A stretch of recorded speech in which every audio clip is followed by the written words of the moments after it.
चंदौली जिले के धानापुर विकास खंड में गंगा नदी के कटान से कई गांव प्रभावित हो रहे हैं। नौगरा गांव इसकी चपेट में है, जहां हजारों बीघा से अधिक खेत गंगा में समाहित हो चुके हैं। कभी नौगरा गांव से 3 किलोमीटर दूर बहने वाली गंगा अब मात्र 50 मीटर की दूरी पर आ गई है। इससे ग्रामीणों को आशंका है कि भविष्य में पूरा गांव गंगा में विलीन हो सकता है।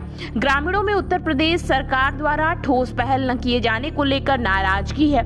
किसानों ने क्षेत्रीय विधायक पर ध्यान न देने का आरोप लगाया है। उनका कहना है कि आज तक क्षेत्र के विधायक या सक्षम अधिकारी जमीनों का मुआयना करने नहीं आए हैं। देखिए हमारे संवाददाता चंदन सिंह की रिपोर्ट। ऐसा है कि एक हफ्ता से डेली गंगा जी के किनारे ये सब बैठ रही है जमीन, लोगों की जमीन जा रहा है, लोग परेशान हैं।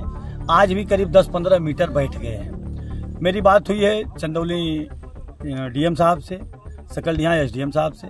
एसडीएम साहब बताए कि टीम निकल गई है और टीम आज जा रही है, उसकी पूरी जांच देगी, उस पर फिर कार्रवाई विधायक जी होने का काम होगा। लोग प्रदर्शन कर रहे हैं और तमाम जो है मांग कर रहे हैं और अधिकारी इस पे अभी तक ध्यान लोगों के साथ प्रदर्शन में मैं भी इन्वॉल्व रहूंगा। और आज मैं कह रहा हूं कि अगर ये आज आके अधिकारी रिपोर्ट अगर नहीं दिए, एक हफ्ता मैं देखूंगा, तो एक हफ्ता के बाद मैं फिर पदयात्रा करना चालू करूंगा और पदयात्रा करूंगा और लोगों को जागरूक करूंगा कि जेल भरो आंदोलन होगा। यह पदयात्रा का मेन उद्देश्य होगा कि गांव-गांव से जिसकी समस्या है, क्योंकि आपकी समस्या है, आपको स्वयं लड़ना पड़ेगा, आपके लिए कोई दूसरा विदेश से लड़ने नहीं आएगा। कुछ लोग कह रहे हैं विधायक जी कि गंगा कटान के मुद्दा लेकर आए और विधायक हो गए और 5 साल तक ध्यान नहीं दिए, उसके बाद आज फिर उनको गंगा कटान की चिंता सता रही है। नहीं, मुझे आज ही नहीं है, मैं जब से पैदा हुआ हूं तब से मुझे गंगा कटान की चिंता है। गंगा कटान बड़ा पुराना मुद्दा है और मैं 5 साल विधायक रहा, गंगा कटान पर मैं बारंबार लड़ते रहा। और गंगा कटान में मैं जब लड़ा तो मैं इसलिए लड़ रहा था गंगा कटान रुकनी चाहिए। मैंने कभी ये नहीं पर्टिकुलर कहा कि सैयद राजा विधानसभा की गंगा कटान रुकनी चाहिए, धानापुर ब्लॉक की गंगा कटान रुकनी चाहिए, नौगरा बूढ़ेपुर का गंगा कटान रुकना चाहिए, या दिया का गंगा कटान रुकना चाहिए, या महुजी बिराजसराय का रुकनी चाहिए। मैं पर्टिकुलर ये बात नहीं किया कि नरौली का गंगा कटान रुकना चाहिए। तो मैं ये 5 साल मैं नया तजुर्बा विहीन विधायक था, इसके कारण ये रह गया। लेकिन मैं 4 बार पदयात्रा किया हूं और 11 बार विधानसभा में क्वेश्चन उठाया हूं। यह मेरी जागरूकता थी, जानकारी के अभाव में करा नहीं पाया। 10 करोड़ रुपया आया, तब तक मैं विधायकी चली गई थी।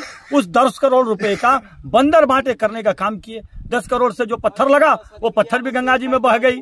मैं पूछना चाहता हूं कि जो ठेकेदार को ये पत्थर बनाने का ठेका मिला, उसकी काबिलियत क्या थी? सिर्फ यही काबिलियत कि विधायक जी के गाड़ी का नंबर रखता है, उनके कलर की गाड़ी रखता है, काफिले में घूमने का काम करता है, यही उसकी काबिलियत है। इसकी जांच होनी चाहिए और आज जांच नहीं होगी तो 1 साल के बाद हमारी सरकार आएगी, मैं विधायक रहूंगा, तो ऐसे लोगों की जांच होगी और ऐसे लोगों को जेल के सलाखों के पीछे रहना पड़ेगा।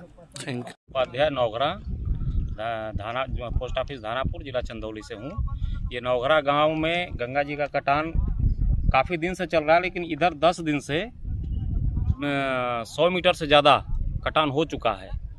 और थोड़ा सा कैमरा आप उधर करेंगे तो देखेंगे कि गंगा जी पहले यहाँ से करीब 20 मिनट की दूरी लगती थी, हम लोगों को टाइम लगता था जाने में। जल्दी चल के जाते थे तो आराम से जाते थे, आधा घंटा लगता था। अब गंगा जी आ गए हैं एकदम गांव के नज़दीक। गांव सिर्फ यहाँ से 50 मीटर, मात्र 50 मीटर गांव की शुरुआत रह गई है। अगर इसके ऊपर संज्ञान नहीं लिया गया, इसका ध्यान नहीं दिया गया, तो अगले साल गांव खाली करना पड़ेगा। तो ये गांव वाले कहाँ जाएंगे? किसके पास इतना, किसी के पास जमीन भी नहीं है कि कहीं और जाएं। प्रशासन या सरकार जो भी है, इसका थोड़ा सा ध्यान दे, संज्ञान मिले।